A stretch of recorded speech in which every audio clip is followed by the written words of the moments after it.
What is up, YouTube? My name is Marcus, aka Apostle, and today we are going to go over the basics of Gauntlets and Spellbreak. Before we get into it, if you guys enjoy Spellbreak or Battle Royales in general, be sure to hit that subscribe button and check out my live stream down in the description below. Anyways, let's stop wasting time and get right into it. The thing that sets Spellbreak apart from most Battle Royales is the fact that it uses gauntlets instead of guns and explosives. Gauntlets are essentially magic gloves that let you control the elements like fire and ice.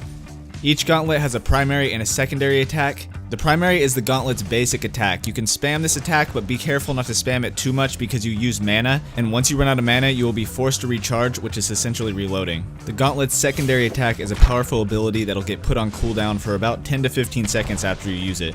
A good thing to know about gauntlets is that if you fire them in the air, it's going to slow down your fall speed. This makes it easier for you to hit targets, but also makes you easier to hit. You can carry two gauntlets of different or the same type. You usually want to use different gauntlets because gauntlet abilities can be combined to have a greater impact on the battle.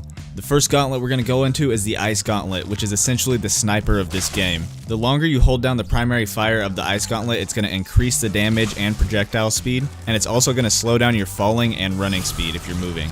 Once you release the primary fire, it's going to release an ice bolt at a high rate of speed, but it's also going to have a bit of a drop to it, so keep that in mind while you're aiming. The bolt leaves behind an ice trail that the players can slip on, making it a little bit more difficult to navigate the battlefield.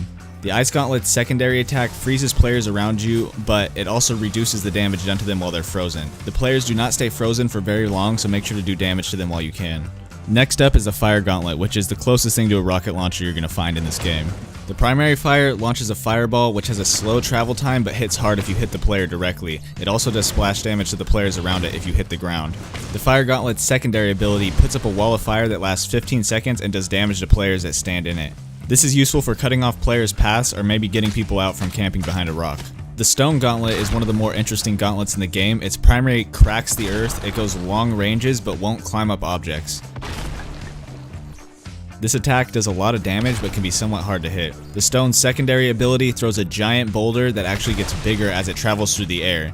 The farther you throw this boulder, the more damage it does. It also does a large amount of splash damage on impact and has a relatively short cooldown of 10 seconds.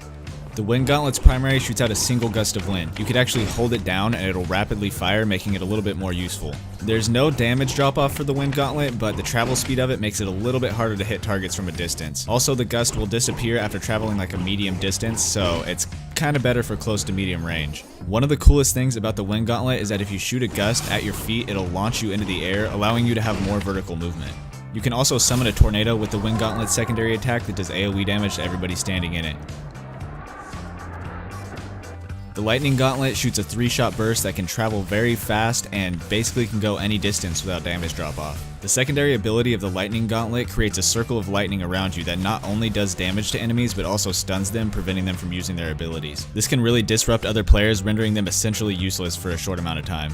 The last gauntlet we're going to talk about is the Toxic Gauntlet. This throws out 4 balls of poison. They do damage on impact and leave behind a puddle of poison that does damage while the players stand in it. This gauntlet is basically the equivalent to the shotgun because you can hit them with all 4 of the balls of poison that you throw for maximum damage. This gauntlet does the most damage when you're right in the enemy's face, so make sure you're using it at close ranges. The Toxic Gauntlet's secondary throws out a poison cloud that does damage over time.